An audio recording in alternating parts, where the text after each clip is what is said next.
que un neonato requiera pues algún grado de reanimación, es intervenir tempranamente en la salud de la gestante. ¿Por qué? Porque si nosotros hacemos una atención prenatal adecuada, que nosotros evaluamos los factores de riesgo de cada gestante y de su entorno, tanto físico como psicosocial, vamos a detectar ciertos factores de riesgo que nos van a alertar para saber si necesita o no necesita, por ejemplo, este neonato posiblemente una adaptación conducida o una reanimación formal.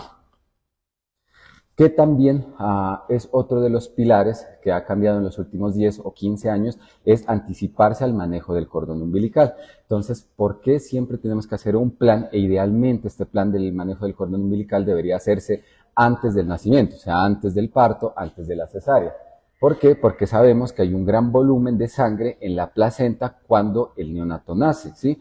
Todavía cuando nace, cuando ya ha sacado su cabeza, cuando ha sacado sus hombros, cuando tenemos el cuerpo completo afuera del cuerpo materno, lo que tenemos es que todavía hay sangre fluyendo desde la placenta por la vena umbilical hacia el neonato, ¿sí? Y está continuando esa oxigenación. Entonces es fundamental hacer un planeamiento del momento del pinzamiento porque esto va a influir en la magnitud de la transfusión de la sangre desde la placenta hacia el neonato y va a afectar el volumen, tanto la precarga como la poscarga de un neonato. ¿Listo? Entonces lo que sabemos es que si nosotros nos esperamos 30 segundos para hacer el pinzamiento del cordón, vamos a tener 12 cc por kilo más de sangre. O sea que si tenemos un bebé que pesa 1 kilo y tenía 80 cc de sangre, que es el estimado de la volemia de un neonato, que es más o menos entre 80 y 90 cc por kilo, si nos esperamos 30 segundos vamos a tener 12 cc más de sangre por kilo, ¿sí?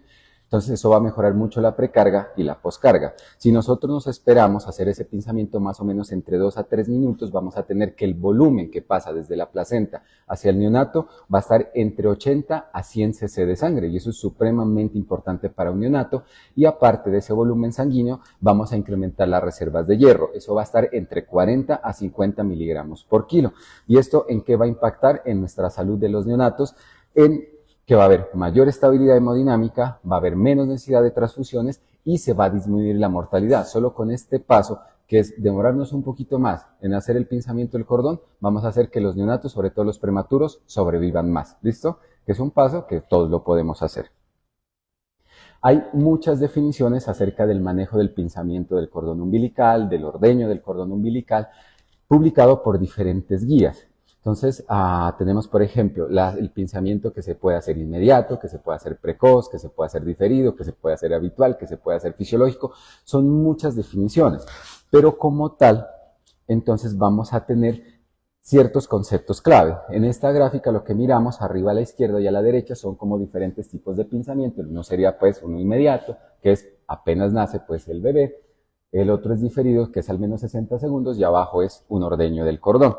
Entonces, ¿por qué es importante esto? Porque recordemos que cuando está en la barriga el feto, los pulmones están llenos de líquido, no está con una respiración aérea. Apenas nace, los pulmones empiezan a ganar capacidad funcional residual y esto va a impactar sobre todo en la hemodinamia del neonato y esto va a influir en el gasto cardíaco y la oxigenación del cerebro.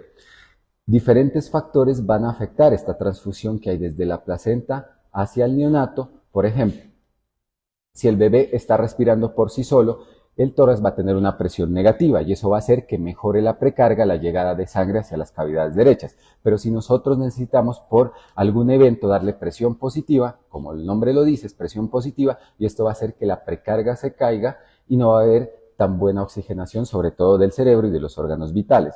A pesar de que hay algunos estudios que hablan de que si nosotros, el neonato y el introito de la mamá y la placenta están al mismo nivel, no hay, digamos, un cambio significativo de la transfusión de la placenta hacia el neonato. Pero si nosotros, por ejemplo, a veces que tratamos de indicarle pues el bebé a la mamá, y eso uno lo ve mucho a veces en parto, lo ve en cesárea, que alguien levanta al neonato, entonces le dice a la mamá, le está indicando pues a su hijo o a su hija, ese cambio, por ejemplo, que va más allá de los 15 o 20 centímetros, sí puede afectar esa transfusión. Entonces, si nosotros lo levantamos 20 o 30 centímetros el neonato respecto a la placenta, lo que va a pasar es que toda la sangre que habíamos ganado en el neonato, todo ese volumen se va a devolver otra vez a la placenta. Entonces, eso, digamos, se debería evitar. Debería estar siempre al mismo nivel de la placenta. ¿Listo? Entonces, ¿cuáles son los beneficios probados de hacer un manejo adecuado del cordón? En neonatos a término tenemos que van a haber mejores niveles de hemoglobina, mejores niveles de hierro, y esto va a impactar en el neurodesarrollo al futuro en el neonato a término. ¿Y qué sabemos en los prematuros? Que va a haber mejor circulación transicional. ¿Esto qué significa? Que si este neonato va a la UCI, vamos a necesitar menos vasopresores, menos inotrópicos, va a haber una reducción de la necesidad de transfusión sanguínea en un 39%, va a haber una reducción de la incidencia de enterocolitis necrosante en un 38%, va a haber una disminución de la incidencia de hemorragia ventricular más o menos en un 41%, y vamos a hacer una reducción de la mortalidad cercana a un 32%. Imagínense, solo con hacer este manejo adecuado en los prematuros, vamos a hacer que necesite menos vasopresores, menos hemorragia del cerebro, menos enterocolitis, menos transfusiones, y va a mejorar la mortalidad. ¿Listo? Entonces, de ahí la importancia de hacer un pinzamiento adecuado del cordón. Tenemos diferentes recomendaciones dependiendo qué agremiación nos haga la recomendación en el mundo acerca de cuántos minutos deberíamos o cuántos segundos esperar para hacer el pinzamiento. Entonces tenemos desde la Asociación de Matronas estadounidenses, pasando por el Real Colegio de Gran Bretaña de Ginecología y Obstetricia, el Colegio Americano de los Ginecólogos y Obstetras, tenemos también el ILCOR, y van a variar estas recomendaciones. ¿Cuáles serían los requisitos ideales para hacer un pinzamiento del cordón? Entonces, los requerimientos, ideales sería cuando las arterias dejen de pulsar, cuando la vena umbilical deje de estar ingurgitada, cuando la coloración de la piel ya esté rosada y cuando haya una respiración regular. Eso es lo que deberíamos hacer en todos los neonatos idealmente, ¿sí? Tanto en los a término como en los prematuritos. ¿Listo? Sin embargo, en algunas ocasiones esto no se puede lograr porque hay algunas excepciones donde se debe hacer un clampeo inmediato del cordón.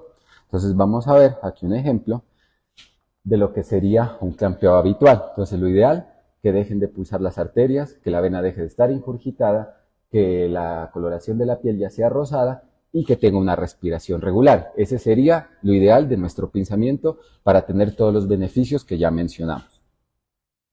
Sin embargo, hay algunas ocasiones donde nosotros tenemos que hacer un clampeo inmediato. Entonces este clampeo inmediato, ¿cuándo se debería realizar? Por ejemplo, cuando hay hijos de madre con VIH que no tengan tratamiento adecuado, ¿sí? Incluso hoy en día se sabe que si hay tratamiento adecuado en la mamá, se puede hacer también un clampeo, aunque sea a los 60 segundos. Y su inmunización de RH, abruxio de placenta, miastenia gravis, hijos de madres que reciben anestesia general para su cesárea, pero eso pues también va a depender de la experticia del equipo, ¿listo? Entonces en esos momentos, apenas nace, como el nombre lo dice, inmediatamente se clampea y se corta el cordón. ¿Listo? Bueno, y en cuanto a un concepto que nosotros de pronto no tenemos tan asimilado, sobre todo en la institución, es el ordeño del cordón umbilical, que tiene ciertos beneficios. Entonces, el ordeño del cordón umbilical se refiere a ordeñar desde el periné de la madre hacia el ombligo del bebé, más o menos en 4 ocasiones, el cordón umbilical. ¿Esto es para qué? Para mejorar la volemia del neonato apenas nace. Entonces lo miramos, que ahí lo está haciendo. Esta es una segunda vez, una tercera vez, la cuarta vez, y después de la cuarta vez se hace el pinzamiento y se corta. ¿Listo? Ya vamos a ver cuándo está indicado y en qué ocasiones se hace este ordeño del cordón umbilical. Entonces hacemos el ordeño, clampeamos y cortamos el cordón umbilical. ¿Listo? Entonces, ¿qué nos dice la Academia Americana en sus guías del 2025? Nos dice que en cuanto al pinzamiento del cordón, en los recién nacidos a término, que no tienen reanimación cardiopulmonar, el clampeo debería ser al menos 60 segundos. Pero recordemos que lo ideal es cumpliendo esas 4 condiciones que ya mencionamos. Pero mínimo tienen que ser 60 segundos. El nivel de evidencia es 2A. En un recién nacido a término con reanimación no hay evidencia para guiar el pinzamiento en este momento. En los prematuros sin reanimación también se debería diferir al menos 60 segundos y la evidencia es 1A y recordemos todos los beneficios que ya miramos en cuanto a mortalidad y comorbilidades. Y en cuanto al ordeño del cordón, entonces ¿cuándo se debería hacer? Por ejemplo, en un neonato que es a término, que no es vigoroso, que probablemente nosotros lo tengamos que reanimar, o en los prematuros tardíos podemos hacer el ordeño del cordón umbilical. En cuanto a los neonatos que están entre 28 y 36 semanas, pues podría ser razonable hacerlo, aunque la evidencia no es suficiente. Y en cuanto a los menores de 28 semanas, ahí sí está contraindicado. ¿Listo? ¿Por qué? Porque ese ordeño del cordón umbilical y ese cambio brusco de la volemia, lo que hemos encontrado es que hay una incidencia mayor de hemorragia ventricular. Entonces, menores de 28, el ordeño del cordón no está indicado. a término y prematuros tardíos que van a necesitar reanimación, el ordeño se puede realizar y es una alternativa al clampeo diferido del cordón. Bueno, una vez aclarados estos términos, vamos a entrar ya formalmente en la reanimación neonatal. Entonces, ¿para quién aplica la reanimación neonatal? Porque tiene algunos aspectos que difieren respecto a lactantes mayores o a los adultos. Entonces, va a aplicar para todos los recién nacidos hasta los 28 días de vida. Pero también cabe aclarar que va a aplicar para todos los prematuros hasta las 44 semanas de edad postmenstrual. ¿Esto qué significa? En un ejemplo práctico, que si nosotros tenemos un bebé que hoy nace y tiene 28 semanas y nos llega en 2 meses, o sea, más o menos 8 semanas más, tendría 36 semanas. Entonces, a pesar de que uno dice, no, ese niño ya tiene 2 meses, todavía sigue siendo un neonato. Recuerden, porque todavía tiene 36 semanas de edad postmenstrual. Entonces, se debe reanimar todavía como un neonato. ¿Listo? Y aplica este algoritmo de reanimación. Recordemos que más o menos en los años 50, Virginia Apgar, que era una anestesióloga que practicaba en el Hospital Presbiteriano en Nueva York, entonces ella hacía, como decir, toda la parte de anestesia, de la parte gineco-obstetra, y ella era la que atendía a los bebés, porque en esa época la neonatología no existía. Entonces ella quería saber si los bebés se estaban adaptando bien, si estaban haciendo las cosas bien y cómo podían mejorar. Entonces ella diseñó, con su apellido, que ella es Virginia Apgar, una escala donde nosotros hacemos una evaluación que no sirve para reanimación, no la usamos para reanimación, la usamos es sobre todo para evaluar poblacionalmente pronóstico neurológico y pronóstico de vitalidad a largo plazo. ¿Listo? Eso debe quedar claro, que el Apgar no se utiliza en este caso en la reanimación. Este es el algoritmo 2025, que también lo pueden encontrar en español en la página de la Asociación Colombiana de Neonatología. Y aquí iniciamos. ¿Por qué iniciamos en el paso 0 y no iniciamos en el paso 1? Porque es fundamental la preparación. Antes de iniciar con el algoritmo de reanimación, tenemos que iniciar con todos los pasos previos para prepararnos. Debemos evaluar siempre el riesgo en cada gestación. ¿Y eso cómo lo hacemos? Con una historia clínica materna que sea detallada, donde vamos a detectar todos los factores de riesgo. Debemos designar las tareas de cada miembro del equipo, ¿sí? Porque si nosotros nos nace, no hemos detectado los factores de riesgo, no hemos designado quién va a ser, por ejemplo, el que lleva vía aérea, el que lleva compresiones, el que lleva medicamentos, el que lleva el tiempo. Entonces, en general, va a ser que nosotros no tengamos una buena organización y que perdamos segundos que son valiosos para el cerebro del neonato. Entonces, en general, siempre hay que, antes de que nazca, saber que todo está preparado, saber cuáles son los factores de riesgo de esta gestación y designar cuál va a ser, por ejemplo, el líder, quién va a manejar vía aérea, quién va a manejar compresiones. Y hay que recordar, por ejemplo, que en el caso de la mayoría de los estudiantes que están aquí o los internos que van a salir a su servicio social obligatorio, cuando ustedes estén en un nivel 1 o en un nivel 2, ustedes van a ser el experto y es el que van a liderar la reanimación neonatal. ¿Listo? Entonces, ¿cómo evaluamos nosotros el riesgo en cada gestación? Vamos a hacer 4 preguntas antes de que nazca nuestro paciente. Entonces, la primera pregunta es, ¿cuál es la edad gestacional esperada? ¿Por qué?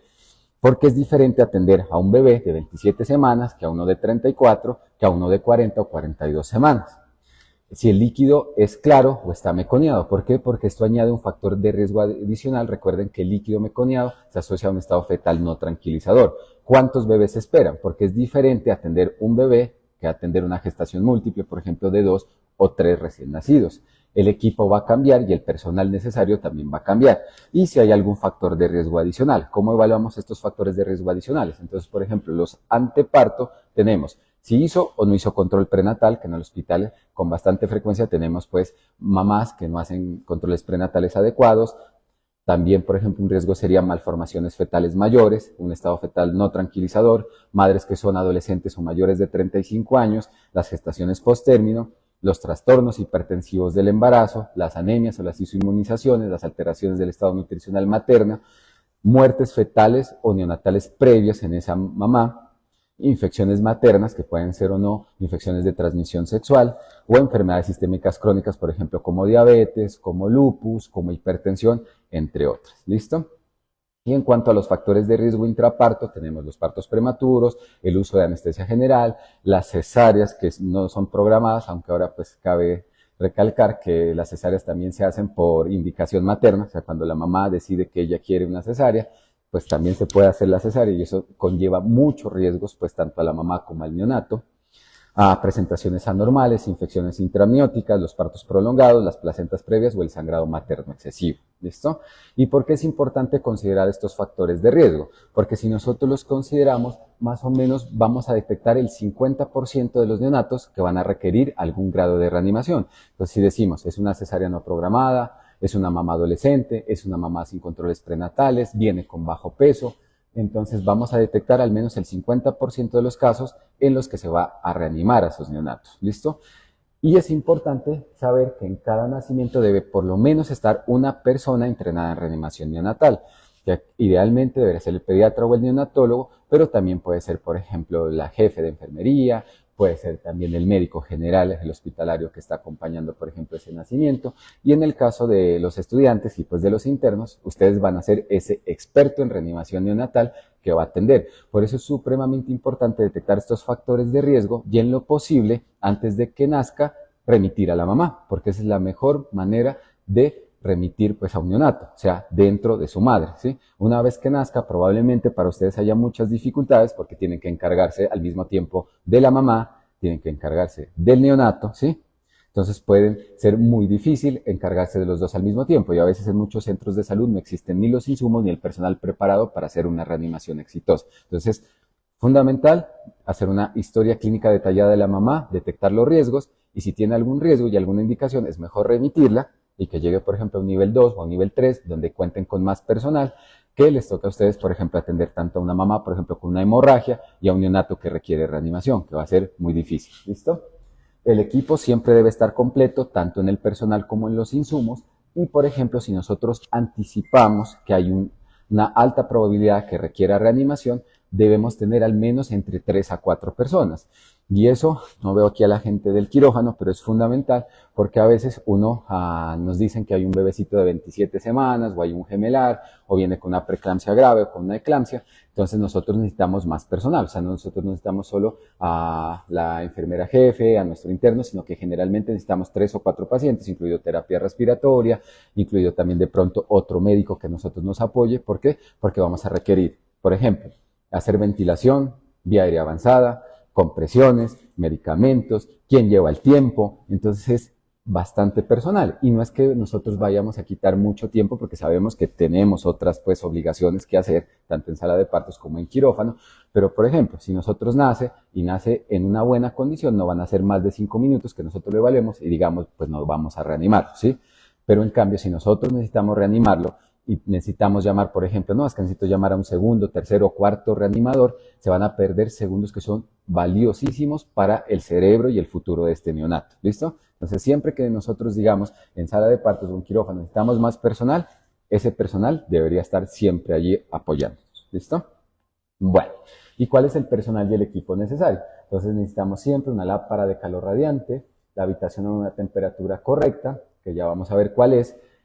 Necesitamos también un carro de paro que cuente con todos los insumos, por ejemplo, la bolsa autoinflable, que nosotros la llamamos Ambú, las máscaras de todos los tamaños, el reanimador de pieza en T, que es la marca Neopuff, la fuente de oxígeno, la fuente de succión, un laringoscopio con los diferentes, pues digamos, con pilas, que funcione el bombillo, con mangos, porque a veces puede sonar chistoso, pero a veces no hay pilas, el bombillo está dañado, y entonces nosotros no podemos, pues, hacer una intubación. Las hojas, que son rectas en el caso de los neonatos, con diferentes tamaños, diferentes tubos orotraqueales. Nosotros utilizamos tubos sin balón porque la vía aérea del neonato tiene una anatomía diferente comparado con los adultos, diferentes catéteres umbilicales, sondas y medicamentos, incluso también máscaras laringeas, si hay una complicación o no se puede intubar. Entonces, ya habíamos hablado del pinzamiento del cordón, lo vuelvo a recalcar, idealmente que cumpla esos 4 requisitos fisiológicos, pero como mínimo los 60 segundos, el ordeño de cordón, que no está recomendado en los menores de 28 semanas, y entonces aquí vamos a ver cómo es un pinzamiento habitual del cordón, ¿listo? Entonces ponemos al bebé en contacto piel a piel con su mamá, hacemos la estimulación, el secado con un trompo que más o menos debería estar a la misma temperatura de la madre, que es entre 36 y 37 grados, y miramos cómo no se ha hecho el pinzamiento. O sea, estamos esperando a que deje de pulsar las arterias, a que deje de estar incurgitada la vena, a que nuestro paciente tenga una respiración regular y a que la coloración de la piel se torne rosada, ¿sí? Eso sería lo ideal. Y después hacemos el pinzamiento del cordón. Bueno, entonces una vez nace nuestro neonato, vamos a hacer otras 3 preguntas para evaluar cómo está el neonato. Ya hicimos 4 para detectar los factores de riesgo en esta gestación y vamos a hacer 3 más para ver cómo está. Entonces vamos a preguntar si es una gestación a término, si respira o llora y si tiene o no un buen tono muscular. Si nosotros tenemos, como el bebé que está abajo a la izquierda, que está feliz, entonces tenemos que es un bebé a término, que está respirando y llorando bien, que tiene un buen tono muscular. Entonces, ¿qué es lo que debemos hacer? Contacto inmediatamente piel a piel con su madre y lactancia materna temprana, ¿sí? Eso es lo que se debe hacer en todos los recién nacidos idealmente. O sea, si está bien, con su mamá y a comer, ¿listo? ¿Qué pasa si alguna de estas preguntas tiene una respuesta negativa? O sea, si es prematurito, si no respira o no llora bien, o si no tiene un buen tono muscular, entonces vamos a iniciar nuestras intervenciones de adaptación o reanimación neonatal, que es una pirámide invertida por su frecuencia. Desde las acciones más frecuentes en verde arriba hasta las menos frecuentes abajo en rojo, que serían los medicamentos. Entonces vamos a pasar por las medidas generales, que van a ayudar a la mayoría de los neonatos a hacer su transición exitosa, la ventilación, los masajes cardíacos, las compresiones torácicas y por último, lo que necesitamos con menor frecuencia, que son el uso de medicamentos. ¿Listo? Entonces, ante cualquiera de estas respuestas, de estas preguntas, si tiene una respuesta negativa, iniciamos nuestro algoritmo. Entonces, estos son los primeros 4 pasos iniciales, que son proporcionar calor, la optimización de la posición de la vía aérea, realizar la estimulación y administrar oxígeno. Entonces, ¿cómo vamos a proporcionar calor? A veces a nosotros nos incomoda un poco que en la sala haya una temperatura un poquito más alta, pero es necesaria. Porque recordemos que el neonato viene de una temperatura dentro del útero de aproximadamente entre 36 a 37 grados centígrados, ¿sí? Que para uno, si el ambiente estuviera a 36 grados, pues es bastante caluroso, pero para un neonato tener una temperatura de 20 o 18 grados es demasiado frío y eso va a hacer que no se adapte correctamente a la vida extrauterina. Entonces, la sala debería estar entre 23 y 25 grados, idealmente, y si es menor de 28 semanas, incluso entre 25 y 26 grados se recomienda que debería estar tanto el quirófano como la sala de partos. ¿Qué hacemos en los mayores de 32 semanas? Los secamos y los cubrimos con una manta tibia y eso nos ayuda a estimularlos. ¿Y qué hacemos con los menores de 32 semanas? Para que no pierda calor, inmediatamente nace, los vamos a cubrir con una bolsa de plástico que esté limpia, como miramos en el video. Entonces, nace y lo cubrimos con una bolsa de plástico, dejándole, pues obviamente, un agujerito para la cabeza, un agujerito para la mano derecha, para la saturación preductal, y un agujero a nivel del ombligo por si necesitamos hacer un cateterismo umbilical emergente. ¿Listo? La bolsa, pues idealmente debería ser estéril, pero pues si no es estéril, al menos que sea limpia. Por ejemplo, si ustedes están en un nivel 1 y no tienen una bolsa totalmente estéril, puede ser una limpia, pues que no tenga residuos, pues, de otras cosas. ¿Listo? Bueno, ¿cómo optimizamos la posición de la vía aérea? Entonces recordemos que los neonatos, el occipucio es bastante prominente, o sea, son bien cabezones. Entonces cuando nosotros los acostamos, generalmente lo que tienden a hacer es que se flejan. Entonces eso no permite que haya un buen paso de aire hacia los pulmones. Si nosotros también lo hiperextendemos, como en algunas posiciones o en algunas indicaciones en los adultos, tampoco va a haber una buena alineación de la vía aérea y no va a haber un buen paso de aire. Entonces lo que nosotros tratamos de hacer es una posición de olfateo, como el nombre lo dice, es tratar de ponerle una posición como si estuviera olfateando. ¿Cómo se logra esa posición? Colocando un soporte debajo de las 2 escápulas, ¿listo? Entonces ahí tenemos el soporte, no en la cabeza como almohada, sino en la parte alta de la espalda. Entonces eso hace que la cabeza caiga, como lo miramos en la gráfica, y adopte la posición de olfateo, se alinee la vía aérea y pueda pasar el aire de manera adecuada. ¿Listo? Entonces siempre que ustedes miran en neonatos cuando vamos a recibirlos en la lámpara radiante hay como un soporte, el soporte es para eso. Y si succionamos o no. Entonces, ¿qué nos dice la evidencia? La evidencia nos dice que no se debería hacer una succión de rutina en todos los neonatos. ¿Por qué? Porque hay, por ejemplo, esto es evidencia del 2020, donde se hizo un metaanálisis con 8 ensayos clínicos aleatorizados y nos encontramos fue que si nosotros hacemos succión a todos los neonatos no hay mejor supervivencia y lo que sí va a haber es un riesgo de que haga bradicardia, que haga apnea y entre en un paro. Entonces, a veces apenas saca la cabeza, entonces, por ejemplo, en cesárea o en partos, ya tenemos a alguien que le está haciendo succión. Y eso no va a mejorar el pronóstico del bebé, lo que va a hacer es empeorarlo. Entonces, succión de rutina no está recomendado y eso lo debemos tener claro. ¿Listo? Realizar estimulación. ¿Cómo se realiza la estimulación? Entonces se puede realizar una compresa que esté caliente, la temperatura de la mamá, 36 o 37 grados, tanto en las palmas como en las plantas como en la espalda, ¿sí? debe ser lo suficientemente fuerte. Nosotros reconocemos que este es un estímulo que puede causar dolor nociceptivo, pero pues también reconocemos que si no se hace el estímulo, pues no respira y es más grave pues que esté en un paro y no responde. ¿Listo? Se han hecho estudios para saber dónde es mejor hacer el estímulo. Sobre todo hay algunos 2 o 3 ensayos clínicos que son africanos, pero estimular las plantas, estimular las palmas o estimular la espalda da lo mismo, digamos, en términos de que eso pueda estimular y lograr una respiración efectiva. Entonces podemos hacer en cualquiera de estas partes, obviamente sin tener, digamos, una fuerza adecuada para un neonato y sin ir a causar daño. En cuanto al oxígeno, entonces, ¿a quién vamos a administrar oxígeno?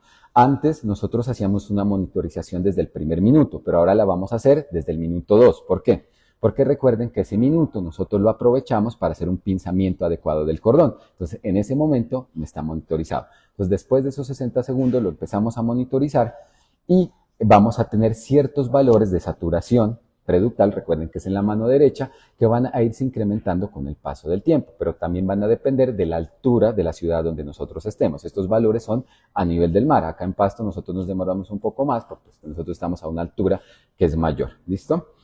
Entonces, más o menos la presión arterial de oxígeno dentro del útero de un feto va a ser entre 26 o 30 milímetros de mercurio. Eso significa que la saturación cuando nace no va a ser el 100%, y a veces nosotros nos estresamos, nos preocupamos porque nace y tiene una saturación de 65 o 70, pero esa es la adecuada para un neonato que acaba de nacer, y más o menos cada minuto va a ir subiendo 5, 5, 5, 5, hasta que nosotros llegamos a los 10 minutos a tener entre 85 y 95%. Como lo refería, aquí en Pasto nos podemos demorar otro poquito más, pues porque hace más frío, porque la altura es más, entonces nos vamos a demorar un poco y tenemos que tener más paciencia. ¿Listo?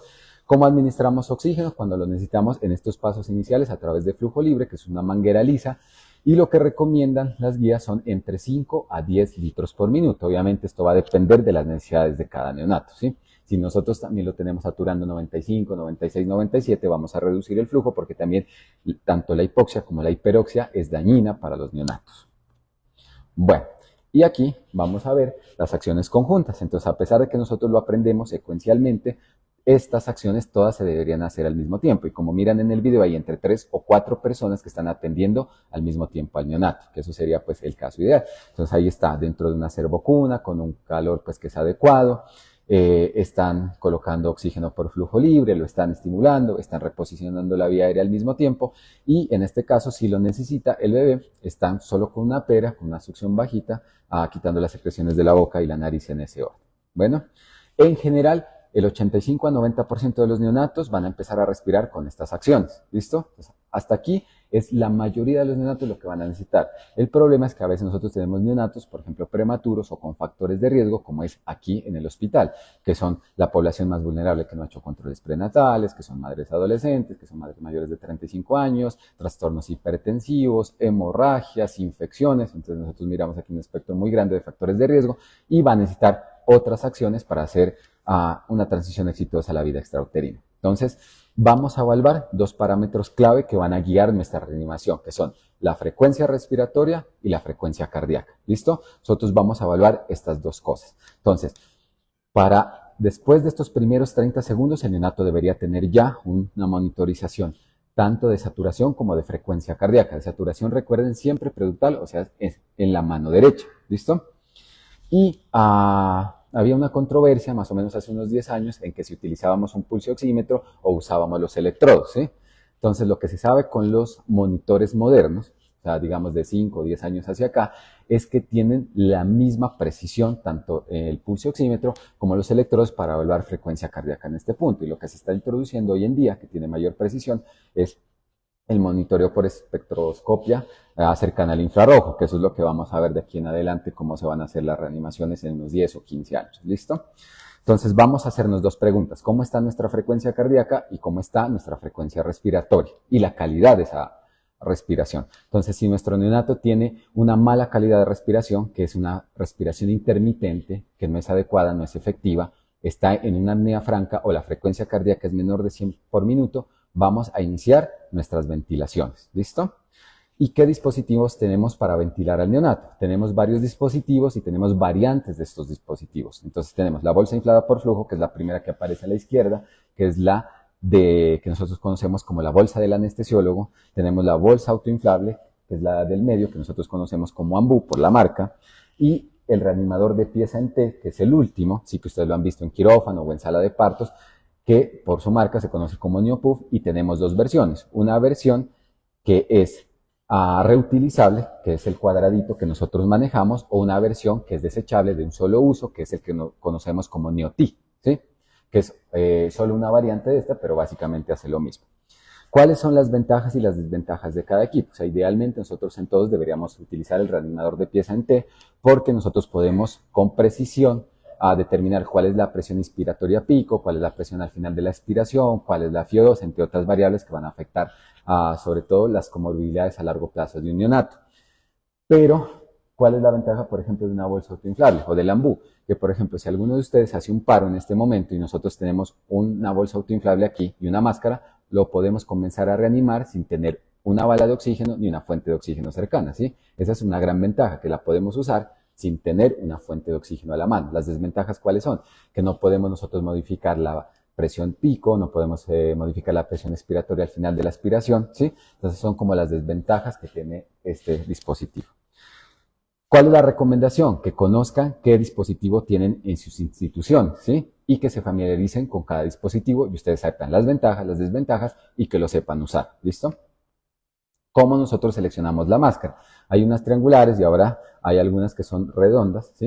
A mí me gustaban más las triangulares porque uno puede determinar mejor el sello y cuál es la correcta. Entonces, ¿cómo nosotros sabemos si es pequeña, grande o la máscara correcta? Si le cubre los ojos, es muy grande. Si se sale del mentón, es muy grande. Entonces, la correcta debería cubrir desde el dorso de la nariz hasta el mentón, pero sin salir. ¿Listo? Y nosotros, ¿cómo vamos a fijar la máscara contra el rostro de nuestro paciente? Entonces, ahí está la técnica de las dos manos, también se puede hacer con una mano, que es fijar la máscara contra el rostro del paciente. Entonces, hacemos una C, que es para hacer la presión contra el rostro, y nuestros otros dos, tercero, cuarto y quinto dedo lo que van a hacer es una presión en la mandíbula, si se dan cuenta, ahí, para abrir la boca, y eso va a permitir una mejor ventilación. Entonces, miren, la presión con los dos primeros dedos, 3, 4 y 5, es para presionar la mandíbula, que se abra la boca y que haya una mejor entrada de aire. En los neonatos que son prematuritos, por ejemplo, de 25 o 26 semanas, obviamente no nos van a alcanzar estos 3 dedos. Y hay que estar muy pendientes de que la presión se haga sobre la rama mandibular, que no se haga sobre los tejidos, porque pues ellos son tan pequeñitos que donde uno se desplace medio centímetro, 1 centímetro, es capaz de colapsar uno mismo pues la vía aérea y pues entonces no va a haber una reanimación exitosa. ¿Cómo es la frecuencia en esta reanimación? Entonces, ¿cómo va a ser nuestra frecuencia? Ventila, 2, 3. Ventila, 2, 3. Y siempre lo debemos decir en voz alta para que todo el equipo sepa cómo estamos reanimando. Entonces, miren, ahí se está haciendo con la bolsa inflada por flujo o la de anestesiología, ventila, 2, 3. Y ahí con el Neopuff, que es más fácil, ventila, 2, 3, que solo vamos a incluir la pieza en T. Ventila, 2, 3. Ventila, 2, 3 es nuestra frecuencia. ¿Listo? Bueno, ¿y con qué FIO2 vamos a iniciar? Entonces, lo que sabemos es que en los mayores de 35 semanas vamos a iniciar con el 21%, ¿listo? Porque si iniciamos con más, 30, 40 o 50%, no va a haber mejoría en la sobrevida y sí van a haber efectos adversos. Entre 32 y 34 semanas vamos a iniciar entre 21 y 30% y en los menores de 32 semanas vamos a iniciar con 30%, ¿listo? Al menos 30%. Y tenemos que también aquí recalcar que en los menores de 30 semanas siempre se van a estabilizar con CPAP. O sea, si a nosotros nos dicen en este momento a las 10 va a haber una cesárea de 28 semanas, siempre debemos tener listo ya el reanimador de pieza en T, el Neopuff o el Neotir. O sea, eso debe estar abierto ya porque sí o sí lo vamos a usar. O sea, no es que si de pronto no lo reanimamos, no lo usemos, no, porque siempre lo vamos a recibir con presión positiva de la vía aérea, ¿sí? Entonces siempre debe estar abierto cuando es menor de 30 semanas. Bueno, hasta aquí en general la mayoría de los neonatos, ese 15% que no había mejorado con la estimulación, con nuestros pasos iniciales, va a mejorar con esta ventilación por 30 segundos. Hay muy pocos que no van a mejorar y es tan baja esa frecuencia que lo más posible o lo más probable es que nosotros no estemos haciendo las cosas bien. No es que no esté respondiendo el neonato, sino que en algún paso nosotros estemos cometiendo algún error que es susceptible de mejorar. ¿Listo? Entonces nos vamos a preguntar de nuevo, el bebé está respirando adecuadamente, tiene una frecuencia cardíaca mayor de 100. Si las dos respuestas son positivas, pues ya no necesita más ventilación. Pero si este neonato persiste sin respirar adecuadamente o persiste con una frecuencia cardíaca menor de 100 por minuto, lo que nos vamos a hacer nosotros es a preguntarnos qué podemos optimizar para mejorar esta ventilación. Entonces vamos a tener algunas condiciones como un sello inadecuado, donde se va a reposicionar la máscara, cuando la vía aérea está obstruida o cuando nosotros no tenemos presión suficiente. Entonces hay una mnemotecnia que se llama así, Mr. Sopa. Entonces, que es una mnemotecnia para que nosotros hagamos unos pasos correctivos, ¿listo? Entonces cada letra va a significar algo. La M es de verificar que la máscara esté bien sellada, la R es de reubicar la posición de la vía aérea, de pronto lo tenemos flexionado o hiperextendido, la S es de succión, primero la boca y después la nariz, porque de pronto pueden haber secreciones que están obstruyendo la vía aérea, la O es de open mouth en inglés, que es tener la boca abierta para que pueda mejorar la entrada aérea, que ya vimos que es con esa pequeña presión que se hace en la rama mandibular.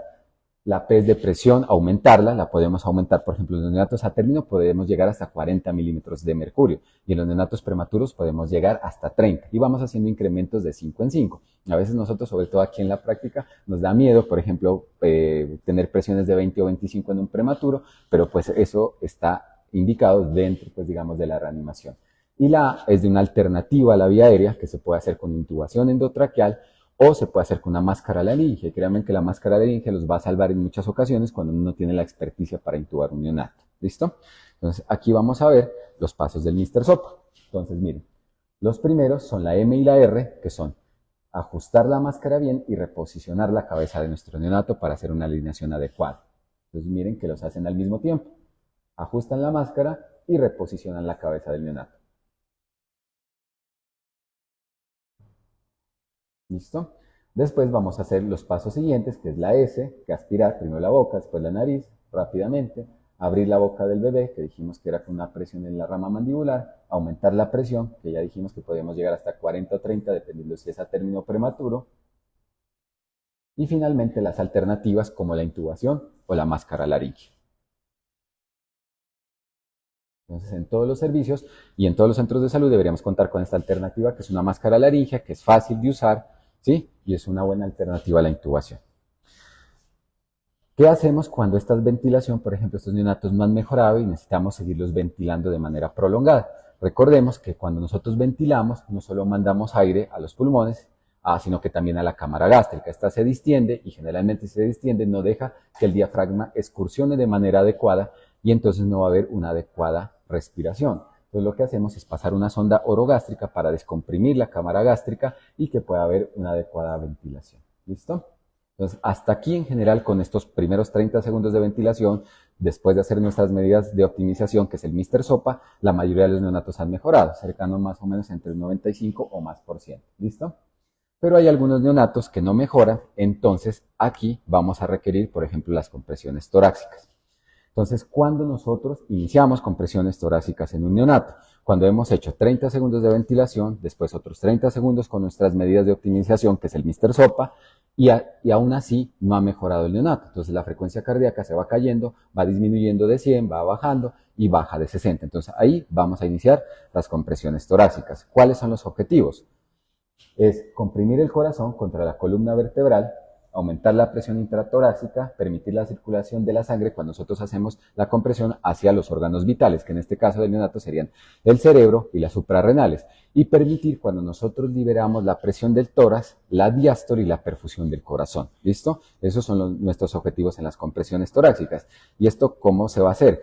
Tenemos una línea imaginaria que atraviesa las dos, es una línea intermamilar, y debajo en ese tercio, en el esternón, encima de la apófisis sifoides, vamos a iniciar nuestras compresiones. Hay dos técnicas recomendadas, que es la de los 2 pulgares, utilizando pues los 2 pulgares como el nombre lo dice, o la de los 2 dedos. Entonces a la derecha vamos a ver cómo se hace de manera correcta. Cuando nosotros unimos nuestros dedos, nuestros 2 pulgares, y hacemos las compresiones, vamos a generar solo un vector de fuerza, y eso va a ayudar a que tenga una sístole efectiva. Sin embargo, si nosotros no unimos nuestros dedos, como en la imagen de abajo, vamos a tener muchos vectores de fuerza y eso lo que va a hacer es que no haya una estimulación adecuada del corazón y no va a haber una sístole correcta. ¿Listo? Entonces, aquí miramos cómo sería la técnica adecuada con los 2 pulgares. Entonces, miren cómo la compresión lo que va a hacer es comprimir el corazón sin permitir la sístole, la perfusión del cerebro, las suprarrenales en sístole y en diástole pues las coronarias y el propio corazón. ¿Listo? ¿Y cómo es nuestra frecuencia? Ya les había mencionado que teníamos la técnica de los 2 pulgares y esta es la técnica de los 2 dedos, sobre todo cuando nosotros tenemos las manos pequeñas o el diámetro del tórax del neonato es demasiado grande, entonces no utilizamos los 2 pulgares, sino lo hacemos con los 2 dedos. ¿Listo? Y la frecuencia es como la que aparece en el video, es I1, I2, I3 y ventila. I1, I2, I3 y ventila. La idea es que le vamos a dar 90 compresiones por 30 ventilaciones. ¿Listo?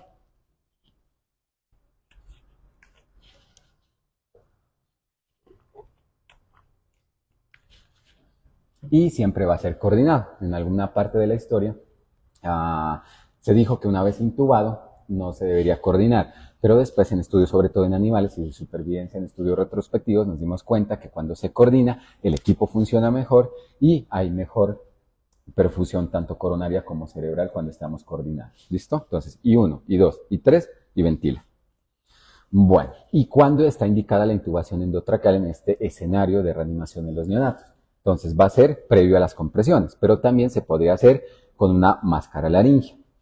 Se puede hacer la intubación también cuando tenemos una ventilación inadecuada, sobre todo en estos pacienticos que tienen malformaciones faciales, con queilopalatosquisis, por ejemplo. Entonces no hay un adecuado sello, en esos pacientes se deberían intubar, o con malformaciones. Cuando requiere mayor tiempo de ventilación, por ejemplo, si un paciente que va a estar intubado varios días, o por ejemplo es muy pequeño, o cuando requiere paso de surfactante. Estos son los insumos que nosotros vamos a requerir para hacer una intubación, que es que nuestro laringo, pues el mango esté bueno, que tenga pilas, que el bombillo esté funcionando, que estén las hojas rectas, recordemos que nosotros utilizamos hojas rectas, diferentes máscaras laringeas, algunas que requieren insuflación y otras no, y los diferentes tubos. Y estas son las recomendaciones que nosotros teníamos en la guía del 2020, que a mí me parece que son incluso mejores que las del 2025, porque si se dan cuenta, en los menores de 1000 utilizamos un tubo 2.5, 1000 a 2000 tubo 3, y más de 2000 un tubo 3.5. Eso reduce la carga cognitiva y hace que lo recordemos con mayor facilidad. Sin embargo, en las nuevas guías nos presentan estas recomendaciones que me parecen un poquito más complicadas, que es menor de 800, 2.5. El asterisco que está puesto ahí es porque a veces en algunos neonatos de 500 o 600 gramos vamos a necesitar un tubo 2. ¿Listo? De 800 a 1200, un tubo 2.5, de 1201 a 2200, un tubo 3, y mayores de 2200 un tubo 3.5. Entonces estas son un poquito más complicadas. Entonces yo me quedo con esto. Menos de 1000, perdón, 2.5, 1000 a 2003 y más de 2000 un 3.5, que es mucho más fácil de recordar. ¿Listo? Bueno, necesitamos también las hojas de laringoscopio. Las hojas rectas, recuerden, doble 0 para prematuros menores de 1000 gramos, la 0 para prematuros y la 1 para términos. ¿Cuánto tiempo tenemos para realizar un intento de intubación? 30 segundos, ¿sí? Entonces, si nosotros en 30 segundos no logramos intubarlos, tenemos que volver otra vez a recuperar a nuestro paciente, otra vez que tenga una buena oxigenación. ¿Y cuántos intentos tenemos? 2, ¿sí? Entonces, si nosotros después de 2 intentos no podemos intubarlo, podemos utilizar una alternativa como una máscara laringea o que un colega nuestro, pues que tenga mayor experticia, lo vaya a intubar. ¿Listo? Entonces, 30 segundos y en 30 segundos no, porque a veces nosotros somos como que nos empecinamos en que hay que intubarlo, ya hay que intubarlo. Entonces, 2, 3 minutos y seguimos ahí. Entonces, no. ¿Listo? 30 segundos. ¿Cómo se va a fijar? Hay diferentes técnicas. Entonces, por ejemplo, hay algunos tubos que tienen una doble línea negra y esa doble línea negra tiene que pasar las cuerdas vocales. Entonces, ahí no tenemos que calcular nada. ¿Listo? Entonces, doble línea negra, pasa las cuerdas vocales y ahí lo fijamos. Pero hay otras técnicas, por ejemplo, con el peso. El problema de utilizar el peso, que es el peso en kilos más 6, por ejemplo, si nosotros tenemos un neonato que pesa 2 kilos, entonces 2 más 6, 8, lo vamos a fijar en la silla superior en 8 centímetros. El problema es que estamos en un contexto de reanimación, entonces nadie va a pesar a un paciente que está en paro, ¿sí? Entonces vamos a utilizar la distancia nasal-trago, que es desde la columela hasta el trago de la oreja, y le sumamos 1 centímetro y ahí lo vamos a fijar. Entonces, ¿cómo se hace esto? Entonces, tenemos nuestra cinta métrica, desde la columela de la nariz hasta el trago de la oreja y le sumamos 1 centímetro, ¿listo? Así nos da 7 más 1, 8. Y ahí es donde lo vamos a fijar en la encía superior, ¿listo? Este es como el método pues, que tenemos más fácil si no tenemos el tubo con la marcación.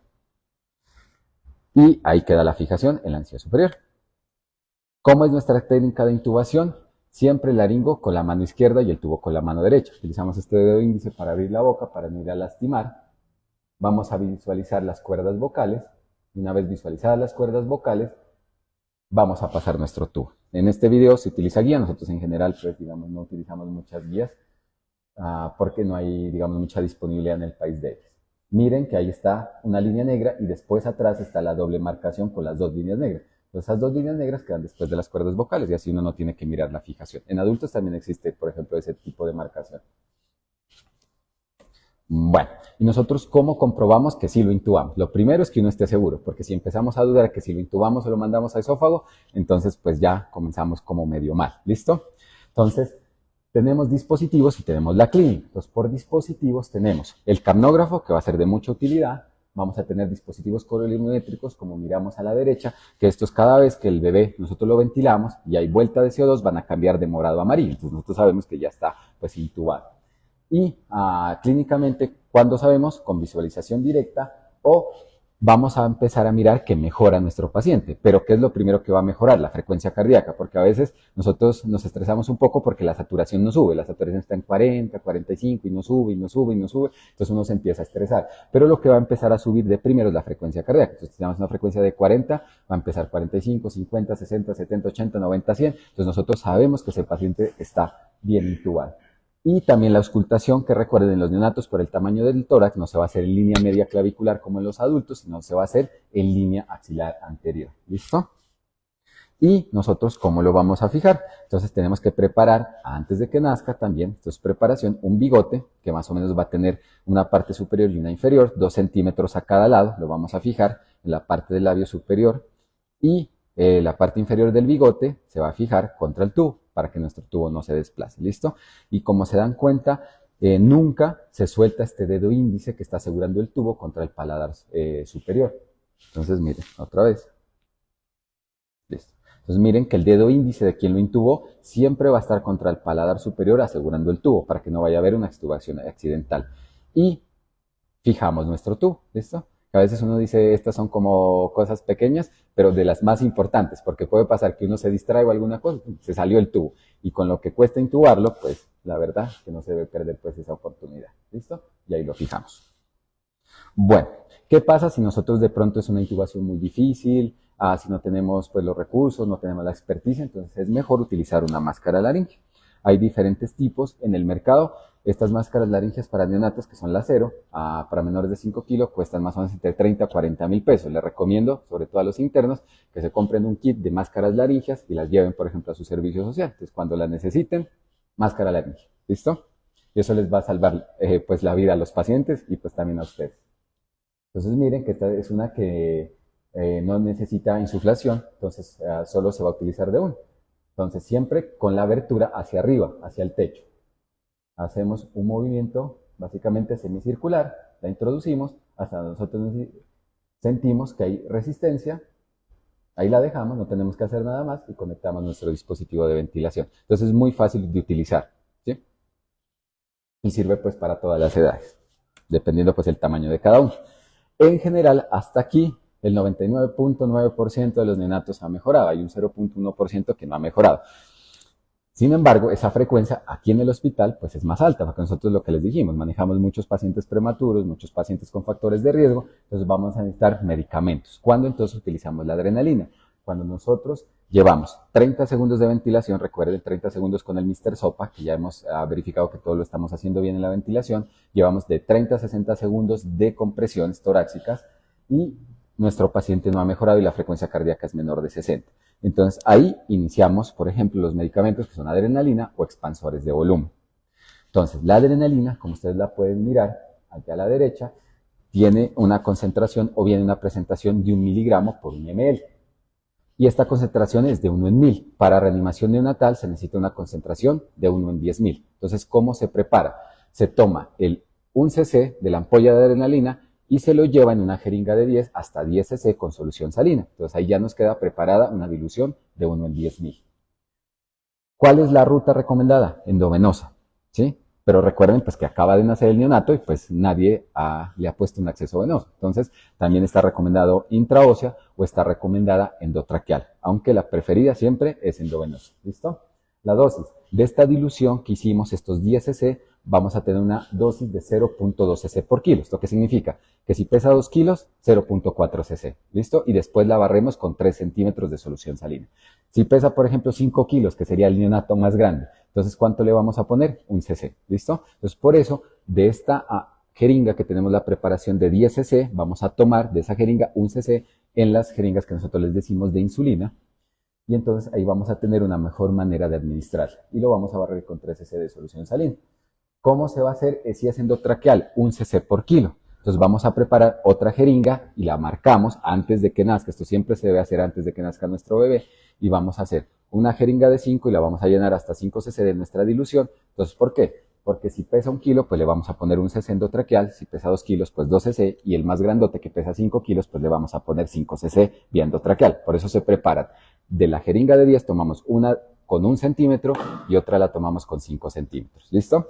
Y las vamos a marcar, les vamos a poner adrenalina endovenosa, adrenalina endotraqueal, ¿listo?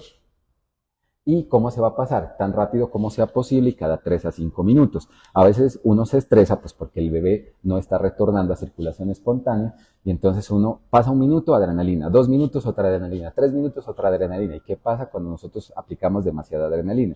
Los estudios nos dicen que hay mayor mortalidad, entonces se va a aplicar cada 3 a 5 minutos. De ahí la importancia de que alguien pues lleve el tiempo, ¿listo? Y no de aplicar demasiada adrenalina tampoco. Y nunca se debe usar en ausencia de oxígeno. ¿Por qué? Porque recuerden que ya este miocardio está hipoxémico y si nosotros ponemos adrenalina y no tenemos una ventilación adecuada, lo que vamos a hacer es incrementar la mortalidad de nuestros pacientes. ¿Qué otros medicamentos nosotros usamos? Recordemos, ya 99.9% de los neonatos han tenido una reanimación exitosa sin necesidad de estos medicamentos. Pero cuando los necesitamos vamos a usar adrenalina, que ya lo mencionamos, y expansores de volumen. ¿Cuándo usamos expansores de volumen? Cuando nosotros sospechamos que hay una hemorragia, abrupcio de placenta, transfusión feto-fetal cuando hay 2 gemelos, transfusión feto-placentaria, por ejemplo, cuando la placenta está más abajo pues, que el feto. Entonces, en estos, cuando nosotros sospechamos que es por falta de volumen, lo ideal sería utilizar glóbulos rojos o negativo, pero en muchas instituciones pues esto no está disponible. Entonces, la alternativa es solución salina normal, o sea, al 0.9%, 10 cc por kilo, que se va a pasar entre 5 a 10 minutos. ¿Listo? Y otros medicamentos, atropina no usamos, naloxona no usamos, bicarbonato no usamos y otros medicamentos no usamos en reanimación neonatal. ¿Listo? Porque no han demostrado beneficio y sí ser deleterios. Entonces, ya dijimos, entonces, cuando nosotros estamos haciendo una reanimación, no es exitosa, y nosotros sospechamos que no es exitosa porque se ha perdido sangre, o sea, que es por falta de volumen, lo que vamos a preparar es nuestra solución salina y a pasarla dentro de 5 a 10 minutos. La dosis, 10 cc por kilo. O sea, que si pesa 2 kilos, 20 cc de solución salina. Entonces, la preparamos y la pasamos por nuestro acceso venoso. ¿Listo? Y entonces, ¿cuál va a ser nuestra ruta para pasar? ¿Listo? Entonces, nuestra ruta va a depender de que en este momento de la vida, que es el único momento de la vida donde podemos usar como acceso tanto la vena umbilical como las 2 arterias umbilicales. ¿Listo? La más fácil de canalizar es la vena umbilical. Entonces, en general, se dice que está a las 12 en punto del reloj, o sea, mirando hacia la cabeza. Pero esto, pues, la verdad es muy variable. ¿Cómo hacemos? Entonces, limpiamos, que puede hacer con algo como clorexidina, amarramos y cortamos. Esto se puede hacer en 10 a 20 segundos, como se dan cuenta. Limpian, amarran y cortan. ¿Listo? Porque estamos en el contexto de una reanimación. ¿Para qué se amarra la base del cordón? Porque si ya retorna a circulación espontánea, las arterias van a empezar a pulsar, entonces va a haber sangrado. Entonces, si uno empieza a sangrar, lo que hace es amarrar un poquito más. Entonces, limpian, amarran y cortan. Ese cordoncito que nosotros lo miramos para amarrar se puede hacer, por ejemplo, con una gasa, uno puede recortarlo y se puede hacer. O sea, esto debería venir en un kit, pero pues en la mayoría de Colombia eso no existe. Entonces, limpiamos, amarramos y cortamos. Yo creo que ahí queda claro.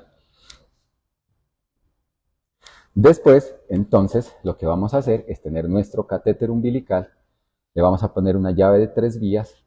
¿Esto es por qué? Porque ahí nos va a permitir infundir, por ejemplo, adrenalina, solución salina, otras cosas y tomar muestras. Pero siempre este catéter va a tener que ser purgado con solución salina. Recuerden que en este momento hay muchos shunts fisiológicos, como por ejemplo el ductus, como el foramen oval, y si nosotros le mandamos aire dentro de ese catéter porque no lo hemos purgado, entonces vamos a causar un daño, por ejemplo, tanto a la circulación pulmonar o también como a circulación sistémica. Entonces siempre a la llave de 3 vías, nuestra jeringa con solución salina y como se dan cuenta en el video lo están purgando, ¿listo? Y después lo insertamos. En teoría, pues digamos, esto, la vena es el vaso que es más grandote con las paredes más delgadas y no es complicado. Entonces, les recomiendo a todos los internos que cuando pasen con nosotros, hagamos el taller de conseguir pues un cordón y hacer pues el paso del catéter umbilical para que ustedes ya sepan y lo hagan pues cuando lo necesiten. ¿Listo? Esperemos que nunca lo necesiten, pero si lo necesiten, que estén preparados. Pues miren ahí cómo lo hacen, para que no se les olvide. Y esto también se puede hacer con una sonda Nelaton que es 4.6. Incluso hace muchos años, hace 15 o más años, lo hacíamos a nosotros con una sonda Nelaton. Porque no habían catéteres umbilicales, a pesar de que el precio no es alto, vale entre unos 10 o 15 mil pesos, pero en muchas instituciones no existe. Entonces lo podemos hacer con una sonda Nelaton. ¿Listo?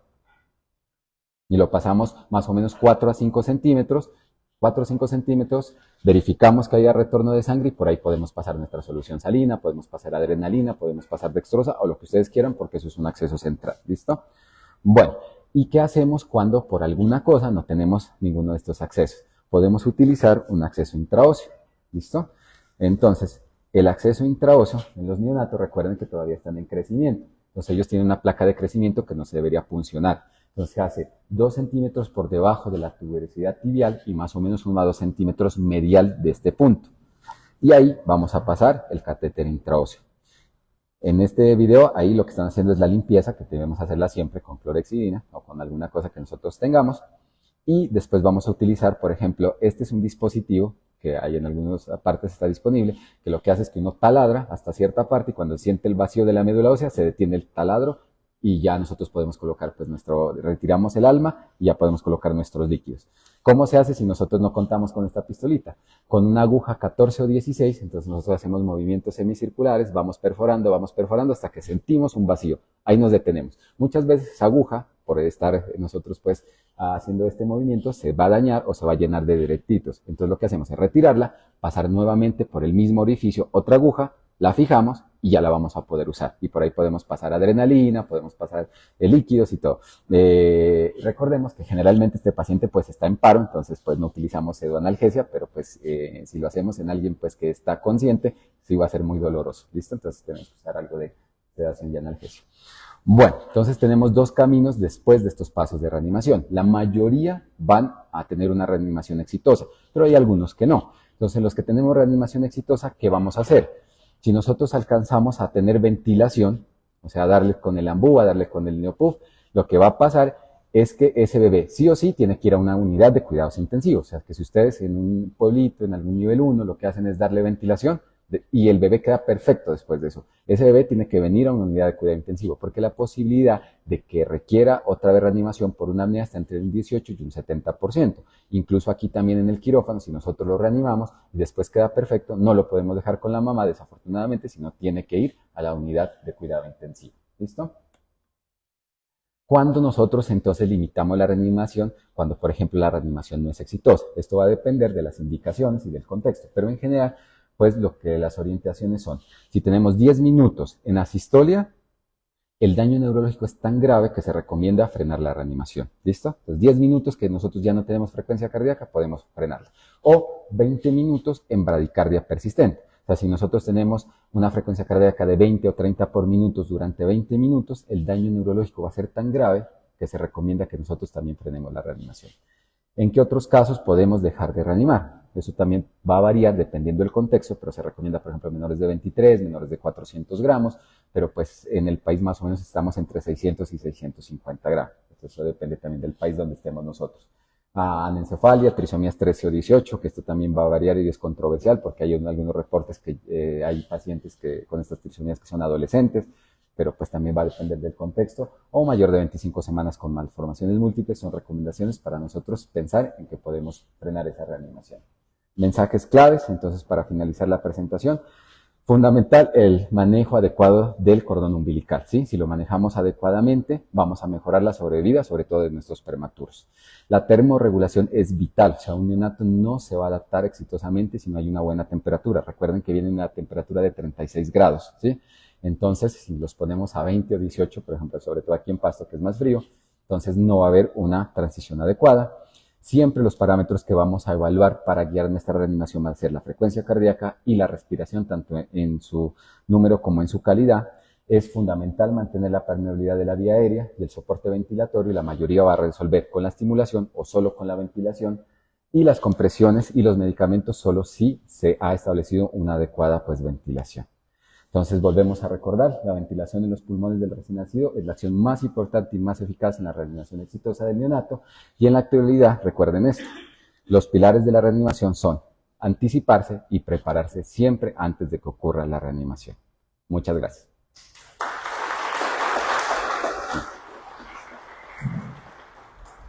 Muchísimas gracias, porque esto es una área bastante amplia en el abordaje del paciente neonatal. ¿Qué recomendaciones existen actualmente sobre la verificación de la posición adecuada del catéter umbilical antes de realizar la inhalación? Lo que pasa es que hay dos contextos diferentes. Uno sería en reanimación neonatal y otro sería ya un catéter que nosotros vamos a posicionar, por ejemplo, en la unidad a largo plazo, ¿sí? Entonces, para reanimación neonatal debe estar siempre purgado con solución salina para no ir a pasar aire, no con agua estéril porque eso produce hemólisis también, entonces siempre debe ser solución salina, y más o menos 4 a 5 centímetros. Entonces, donde retorna sangre, ahí lo dejamos, porque lo estamos usando en un contexto emergente. Ya si nosotros lo usamos, por ejemplo, en otro contexto, que sería a largo plazo, podemos hacer ecografía al lado del paciente para verificar, sobre todo, se puede verificar con ciertos detalles anatómicos, como a la misma altura, por ejemplo, de la válvula aórtica, se puede verificar también cuando pasa el diafragma. Entonces, con ecografía es como decir el mejor método que nosotros lo podemos verificar.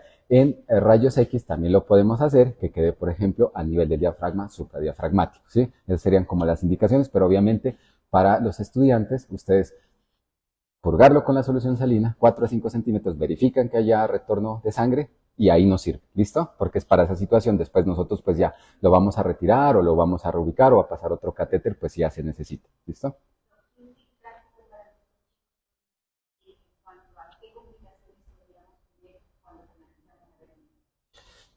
Primero el sangrado, eso se evita, por ejemplo, poniendo en la base el cordoncito que miramos, entonces apenas retorna a circulación puede sangrar, entonces si empieza a sangrar, lo apretamos, listo.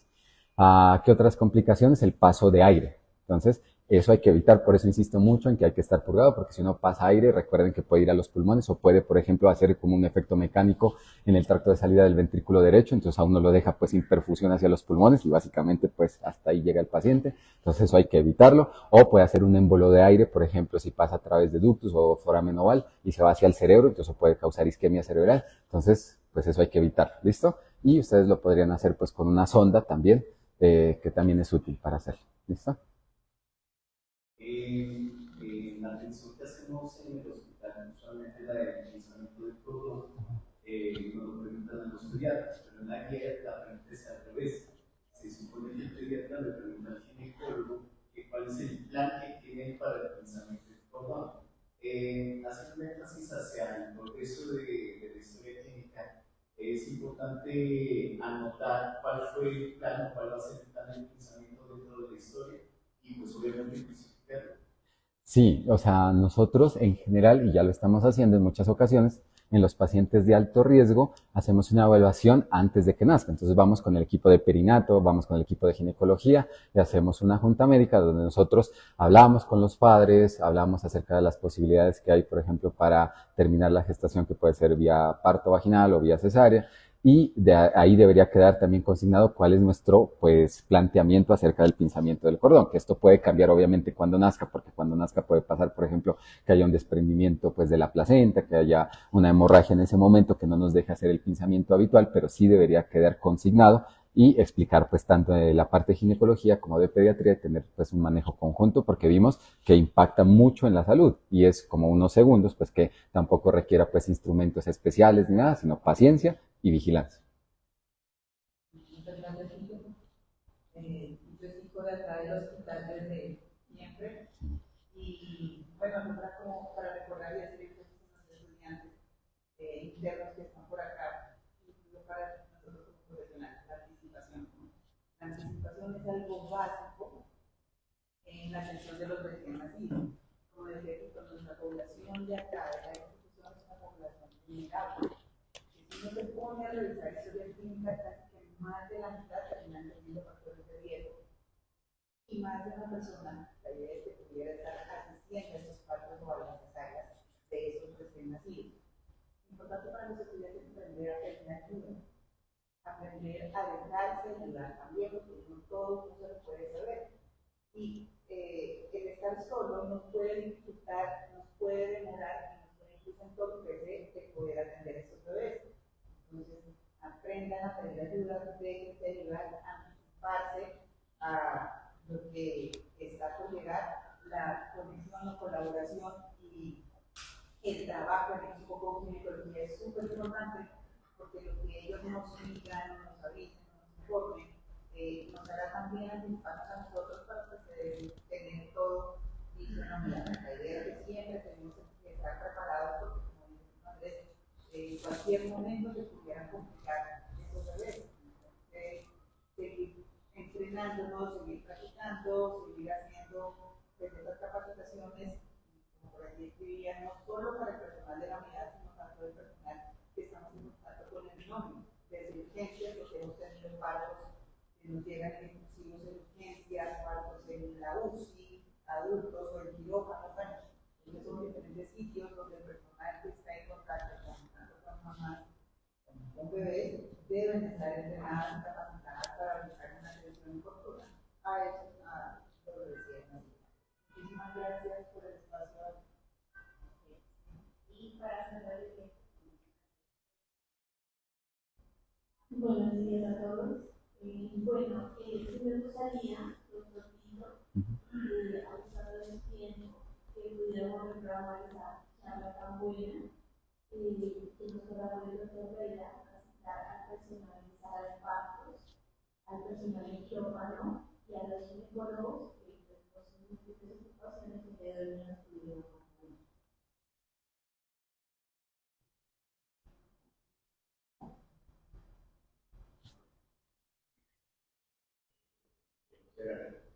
Las razones, excelente, la verdad, muy práctica y yo le agradezco porque pues, no soy médico de adultos. Entonces, una de nuestras pesadillas es qué pasa si algún día no llega la reanimación.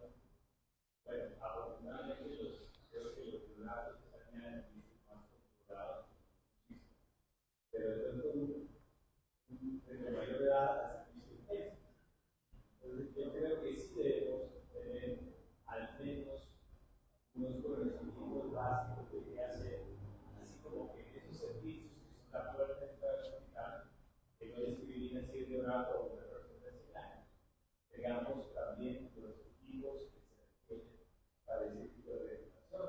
Al igual que el personal de servicios de urgencias, creo yo, quiero decir a la autoridad eso, para saber más, pues, pero eventualmente para programar la charla en forma de test prácticos, pero yo sería la posibilidad de minimizar errores, porque créanme, realmente cuando nos manejamos adultos, nosotros debemos desarrollar entrenamientos para nosotros mismos.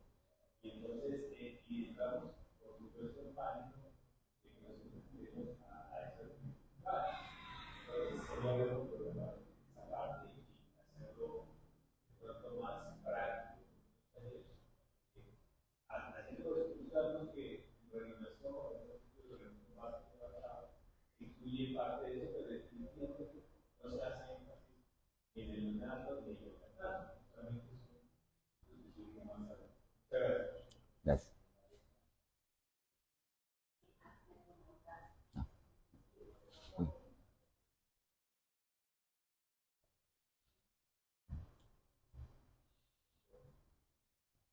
Doctor Tito, muchas gracias, excelente charla, la verdad que eso era un despliegue de perlas, créanme que hemos estado tratando, esto que hacer las perlas claves, una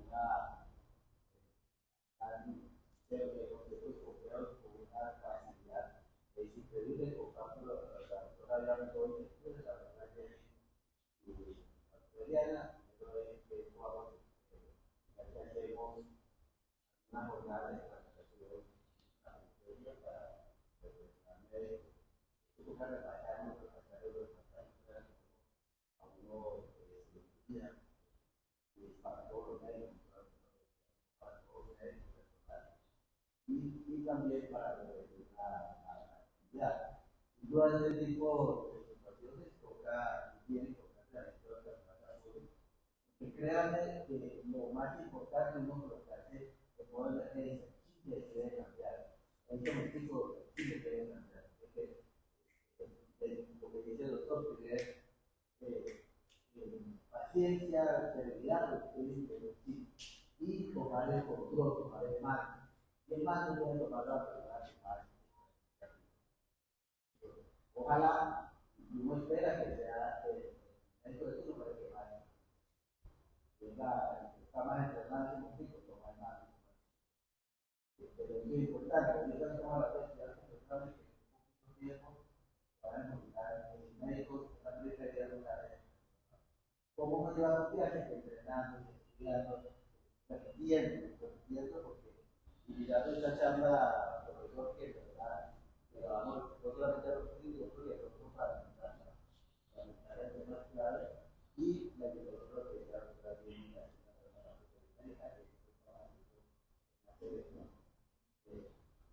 Yo creo que vamos a descansar porque yo trabajé con el sector, médico, esperamos que todas, de todo, y no solamente es una necesidad, sino es la protección de espacios de todos los sistemas de lo asistencial, la parte asistencial, vamos a hacer lo que venía la persona general, pero vamos a hacer un poquito de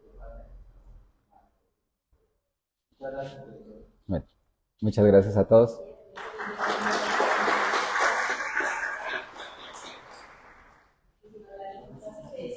¿Cómo, Doc? Sí, sí.